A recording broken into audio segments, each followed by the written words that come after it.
Yo les soldats, c'est le cas du bâton d'animation. On se retrouve aujourd'hui pour le 10e Anime News. Ça y est, ça fait 10 épisodes. C'est incroyable que j'arrive à garder le rythme et surtout à ne pas lâcher le projet et le format. Et du coup c'est cool, franchement, je suis bien content qu'on ait fait 10 épisodes comme ça. Et aujourd'hui on parlera d'informations qui iront du 15 janvier au 27 février. Donc ça fait quand même un bon mois et demi carrément. Car pour rappel, février c'est un peu plus court. Et vous l'avez vu en ce moment, il y a un rythme vraiment très faible sur la chaîne. Et j'en suis fort désolé. Il y a eu le ski, le bac blanc, une petite baisse de motivation car bah en ce moment j'ai autre chose à faire. Mais pas d'inquiétude, je vais repartir à fond et je vais essayer de garder le même rythme qu'avant, c'est-à-dire une vidéo par semaine.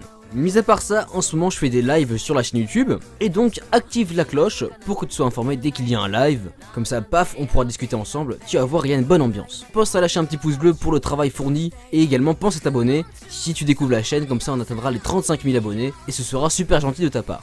Ce mois-ci, il y a beaucoup d'animés annoncés, cependant il n'y a absolument aucune information dans la catégorie insolite, mais c'est pas grave, on va s'en passer, et je pense qu'on a perdu assez de temps comme ça. Allons-y maintenant avec l'intro.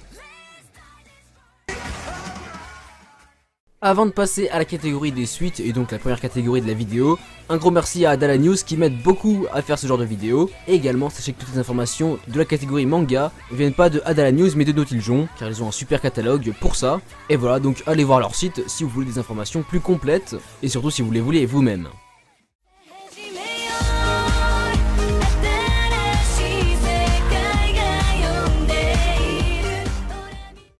On démarre les suites avec Digimon qui va voir une nouvelle série animée qui s'appellera Digimon Aventure Psy, qui est prévue pour avril 2020 au Japon. C'est un reboot de la franchise et c'est assez intéressant parce que Pokémon a fait la même chose assez récemment. Je suis pas un gros fan de la licence, voire j'y connais quasiment rien. Mais bon, je me devais de partager l'info car je pense qu'il y a des fans sur la chaîne. Ça me parle beaucoup plus. Fruit Basket, qui a eu un remaster l'année dernière, aura le droit à sa saison 2 en avril 2020 sur ADN et Wakanim sûrement encore une fois. La saison 1 était excellente et la 2 m'intéresse énormément, donc je suis hyper hypé. Également, l'éditeur Kadokawa au Japon a annoncé la suite de Made in Abyss, et c'est sûr, ce sera une saison 2. On n'a pas de date, très peu d'infos pour l'instant, mais en tout cas, ça fait plaisir. Autre info qui est assez intéressante, Log Horizon Entaku Ukai a été annoncé. En gros, c'est la saison 3 de Log Horizon. C'est prévu au Japon et en France pour octobre 2020. Et pour la petite information, même si j'y connais pas grand chose, le titre de l'animé est le même que le tome 12 du roman. Voilà, je sais, Log Horizon c'est assez connu, ça devrait faire plaisir à quelques personnes. Plus rapidement, Muyo Eroji aura une saison 2, on le savait, et donc cette suite est prévue pour juillet 2020 au Japon et en France sur Crunchyroll. Autre info qui va faire plaisir à du monde, même si on le savait depuis très longtemps, maintenant on a la date, c'est tout. Tensei Shitara Slime Dateken aura une saison 2 pour octobre 2020 au Japon et en France sur Crunchyroll. J'ai toujours pas regardé la saison 1, il faut absolument que je le fasse avant que ça reprenne. D'ailleurs, incitez-moi en commentaire à regarder, ça me motivera. Autre info assez intéressante et qui fait plaisir, Castlevania aura une saison 3 sur Netflix et ça sortira le 5 mars 2020 sur la plateforme. Et ça fait plaisir car ça montre que Netflix investit à fond dans ses séries et ne les délaisse pas. Onzoki no Gekukujo aura sa seconde partie le 4 avril 2020 sur Crunchyroll évidemment. Ça je suis hyper content parce que j'avais kiffé la saison 1 et voir la suite ça me hype de fou. C'est pareil, on en a parlé le mois dernier, Kingdom aura une saison 3 mais cette fois-ci on a eu un tout petit teaser. Et pour l'instant il n'y a pas de 3D mais il faut pas parler trop vite. En tout cas apparemment ce sera supervisé par Yasu Isahara. Mais attention méfiance car il avait déjà approuvé la saison 1 qui était juste horrible. Ça, je suis persuadé que vous allez kiffer votre race. SAO War of Underworld aura sa seconde partie en avril 2020, plus précisément le 25 il me semble. Et donc, on retrouvera ça évidemment sur Wakanim et ça démarrera directement avec l'épisode 13. Origairu ou My Teen Romantic Comedy Snafu aura une saison 3, on le savait depuis belle lurette. Sauf que là, on a la date, c'est le 9 avril 2020 au Japon et en plus on a eu un trailer. J'ai regardé l'animé assez récemment, je compte en faire une vidéo quand la saison 3 sortira. Et donc voilà, ça fait plaisir. Si vous n'avez pas regardé cet animé, foncez le faire. Encore une excellente nouvelle qui va faire du clic, j'en suis sûr. Gotoboon aura une saison 2 en octobre 2020 au Japon et en France sur Crunchyroll. Toutefois, bien qu'on ait eu un petit teaser, le staff d'animation a changé. Qu'est-ce qu'il y a de nouveau? Des dessins plus fidèles au manga, mais surtout un Uesugi, je crois bien qu'il s'appelle comme ça, qui a des yeux marrons et non bleus comme avant. Dans le manga ils sont bien marrons et donc c'est cool que ça garde de la fidélité comme ça. A noter que le manga est fini maintenant au Japon et donc peut-être que l'animé fera également aussi une fin, mais ce n'est pas sûr car rappelez-vous les animés sont faits quand même pas mal de temps à l'avance. Et enfin on termine la catégorie des suites avec Gundam Build Riser Re-Rise qui aura une saison 2.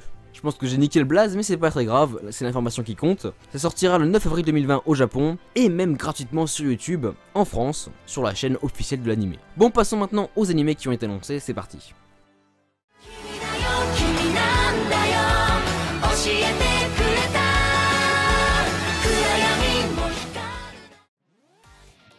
On est parti pour la catégorie des animés et vous allez le voir, elle est ultra chargée. Donc on va faire très vite pour ce début, car on va parler de l'animé Futsal Boys. Ça parle de quoi à ton avis? De garçons qui font du foot. C'est un projet cross-média qui a été annoncé assez récemment. Il y aura plusieurs trucs au Japon en rapport, mais nous ça ne nous concerne pas trop. Mais juste voilà, ça me faisait rire de voir un animé de futsal, avec un nom aussi bidon.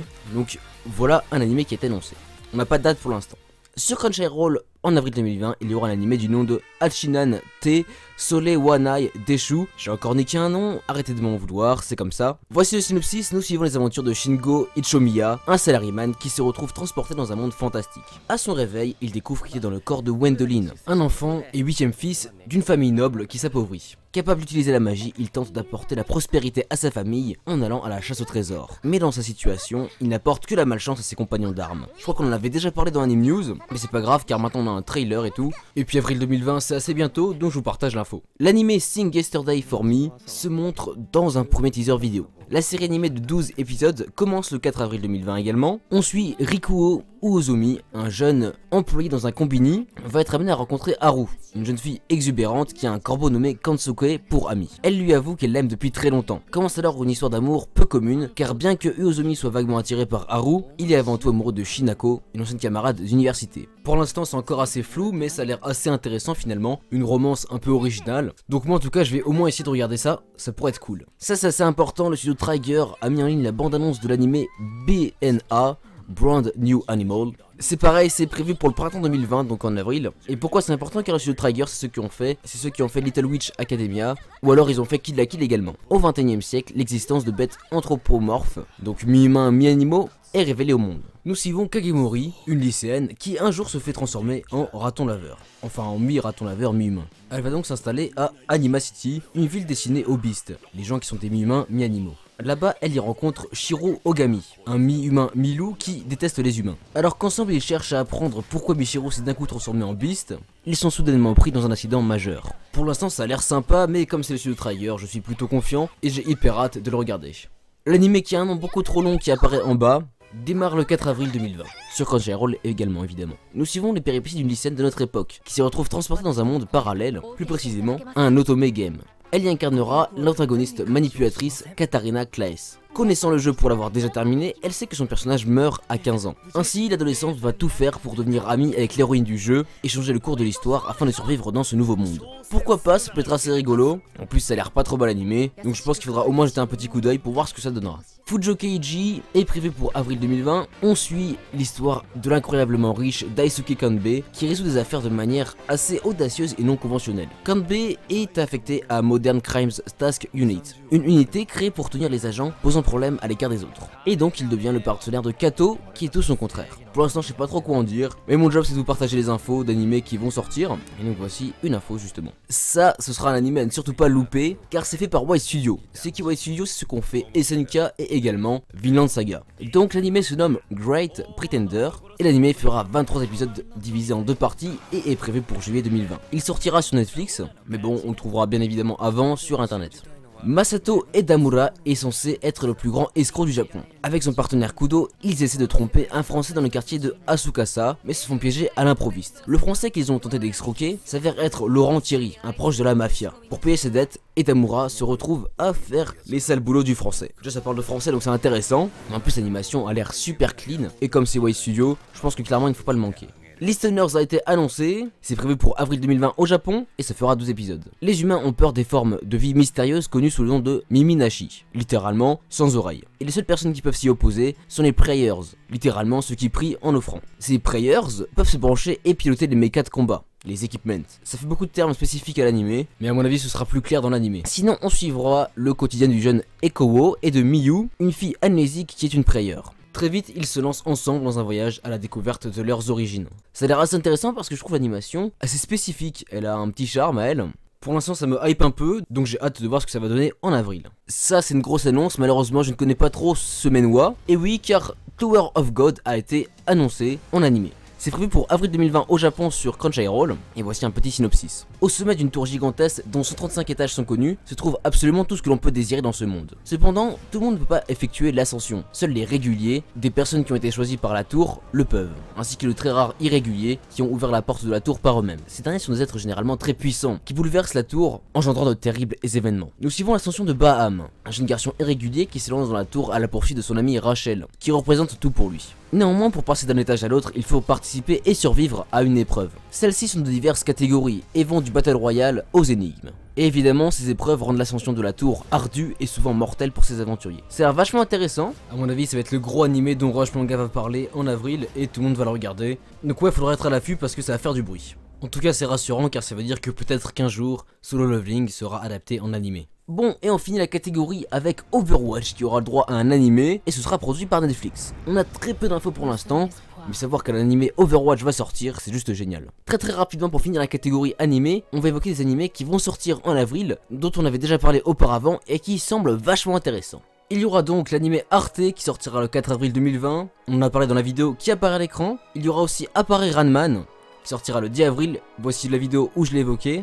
Après il y aura Tamayomi, un animé de baseball avec des filles qui sortira lui aussi en avril. Et enfin il y aura Nami yo Kiite Kure dont on a évoqué dans la vidéo qui apparaît à l'écran, qui sortira lui le 3 avril 2020. Ces 4 animés ont l'air vachement bien à part celui de baseball qui m'intéresse un peu moins, mais en tout cas je vous le garantis, Apparaît Ranman, ça va être juste dingue.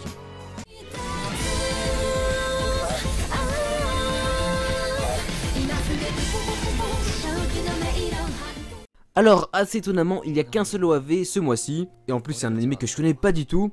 Il s'appelle ACCA 13 Ku Kansatsuka Regards, encore un blast de Nikkei. L'OAV fera 47 minutes, et est prévu le 27 mars 2020 en Blu-ray au Japon, et sera d'ailleurs en avant-première sur les sites de streaming le 21 février 2020. J'y connais rien, mais je partage l'info, et voilà, la partie OAV est déjà finie, je l'avais dit ça allait être rapide.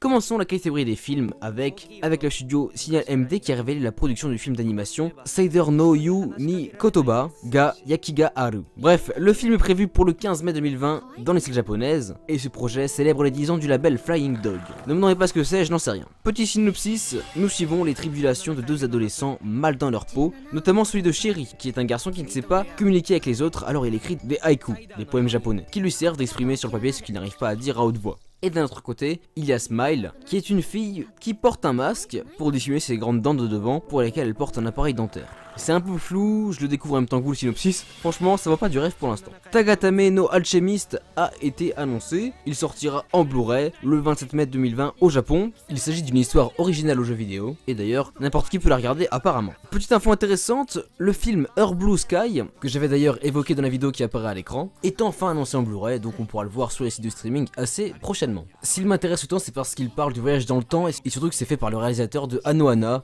qui est clairement un animé juste incroyable. Donc ça peut être vachement sympa, et si vous voulez plus d'infos, ben je vous invite tout simplement à aller soit sur Dala News, ou alors à aller regarder le timecode que j'ai indiqué dans la vidéo qui apparaît à l'écran.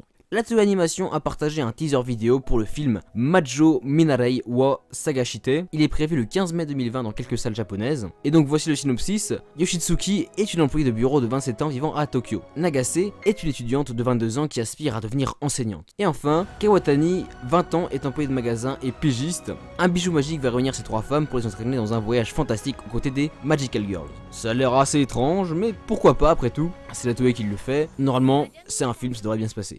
Le site officiel du film Psycho Pass 3 a révélé un petit teaser qui est vachement stylé, mais également une affiche promotionnelle. Il est prévu le 27 mars 2020 dans quelques salles japonaises et en France sur Amazon Prime Video. Et petite information un peu intéressante, même si je suis pas forcément concerné, The Witcher va avoir un film d'animation en CGI je crois. C'est un spin-off évidemment, et donc ce sera disponible sur Netflix. Le film s'appelle Nightmare of the Wolf. Voilà pour les films, passons au manga, c'est parti.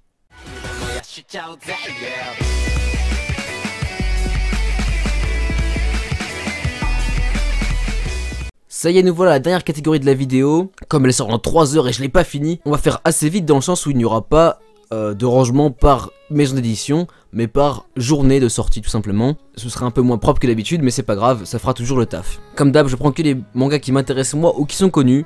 donc forcément il n'y a pas absolument toutes les sorties du monde. Et ce sont les sorties françaises. Donc le 4, il y aura le tome 6 de Bakemonogatari, le tome 7 de Demon Slayer, le tome 7 également de Hell's Paradise, le tome 40 de Initial D, le tome 8 de Origin, le tome 4 de Takagi-san, le tome 7 de Romeo vs Juliette, et voilà pour le 4. Ensuite le 5 mars, il y aura le tome 9 de Beastars, le tome 7 de Reine d'Égypte, le 6, il y aura le premier tome de Bunny Girl Senpais chez Ototo. Le 11, ça c'est important, il y aura le premier tome de Chainsaw Man, le tome 36 de Haikyuu, le tome 8 de Splatoon. Après, chez Kurokawa, le 12 mars, il y aura les 2 premiers tomes de Full Metal Alchemist, mais la version finale, la Perfect Edition comme ils l'appellent. Et il y aura aussi le tome 3 de Goblin Slayer Year One. Et surtout, le tome 19 de One Punch Man et le tome 35 de Maggie. Ototo sortira quant à eux le tome 3 de The Regular at Magic High School. Ça m'intéresse un peu. Il y aura le premier tome de Harry Fureta le 18 chez Delcourt Tonkam. Pourquoi ça m'intéresse? Car l'anime je le trouve clairement bancal au niveau animation.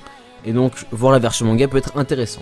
Il y aura aussi le tome 4 de Blizzard Axel, le tome 8 de Eden So Zero, le tome 34 de Food Wars, le tome 19 de Fuuka, le tome 8 de Gun Last Order et surtout le tome 21 de Noragami. Toujours le 18, il y aura le tome 10 de We Never Learn, et ça rigole pas, le tome 24 de Yamada-kun and the Seven Richest, le tome 17 de Yokai Watch, le tome 30 de Yona, Princesse de l'Aube. Le 19, il y aura le tome 22 de A Certain Magical Indexed, le tome 5 de High Score Girl. Ensuite le 20, il y aura le tome 7 de Otaku Otaku, le tome 3 de Samurai 8, le tome 3 également de Sexy Cosplay Doll, le tome 12 de Tenjin. Et enfin le 27 mars, il y aura le tome 10 du 3ème arc de ReZero. Voilà pour les mangas, ça en fait un sacré paquet. Désolé de les avoir fait un peu différemment d'habitude, mais il fallait forcément que je fasse comme ça pour finir la vidéo à temps. Bref, merci à tous de l'avoir regardé, ça m'a fait ultra plaisir de revenir sur YouTube, ça fait quand même 2-3 semaines. Donc merci à vous d'être toujours là, et n'hésitez pas à partager la vidéo pour qu'un maximum de gens soient informés des annonces qu'il y a eu assez récemment. Bref, je vous dis à la semaine prochaine pour le guide des animés de l'hiver, il est enfin temps qu'il sorte, et vous le verrez, il y aura 2 invités, et je pense que ça va vous faire plaisir. À la bientôt, c'était le cas, bye tout le monde.